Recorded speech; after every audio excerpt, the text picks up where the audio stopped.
On a du crocodile, un crocodilien, de la tortue, du sphénodon, la libellule, non, j'en sais trop rien, et donc les énormes sauropodes. Donc au départ on pensait que c'était des Camarasaurus, et il se trouve que c'est encore plus gros, c'est titanesque. Mazan est un auteur de BD très connu. Ce qui est moins connu en revanche, c'est sa passion pour la préhistoire.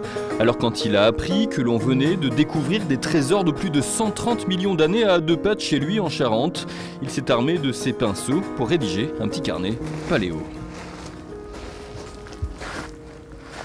Vous venez ici régulièrement ?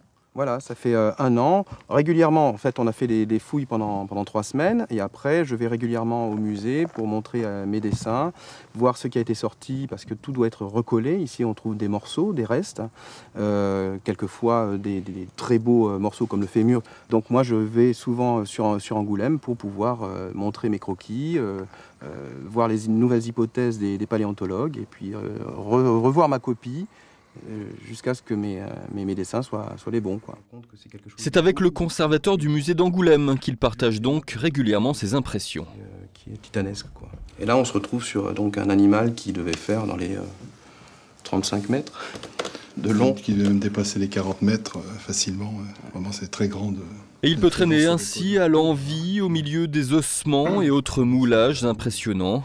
Un vrai rêve de gosse. Si on prélève... Vu que moi j'habitais dans le Périgord, avec mon papa, on allait chercher des petits fossiles, des petits brachiopodes, c'est-à-dire des petits coquillages, des choses comme ça dans les calcaires.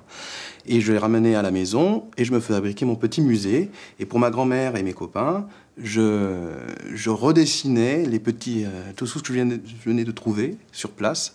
Et je faisais des reconstitutions avec des dinosaures, des mammouths, des hommes de Cro-Magnon, un petit peu tout ça autour. Et c'est ce qui m'a donné la passion du dessin. Et aujourd'hui, son regard d'auteur est très respecté dans le milieu car il permet aux scientifiques de toucher un plus grand public. On a des mots pour décrire les mondes du passé et on n'a pas les images à montrer. Et là, c'est là qu'intervient le talent d'un dessinateur pour montrer ces mondes disparus, ces reconstitutions. Et ça, c'est extrêmement précieux aussi. C'est dans son atelier qu'il finalise à l'aquarelle ses croquis. Alors à quand une nouvelle BD de Mazan remplie de dinosaures? C'est peut-être pour bientôt. Peut-être pas simplement en reconstitution de dinosaures, mais plus sur l'aspect au jour le jour d'une équipe de fouilleurs en paléontologie. Et donc là sur Angeac, c'est super intéressant. Et peut-être même sur d'autres sites encore, à la fois en France et peut-être à l'étranger. Mazan pourrait d'ailleurs bientôt suivre des fouilles au Laos, histoire de poursuivre ses pérégrinations de dessinateur-reporter.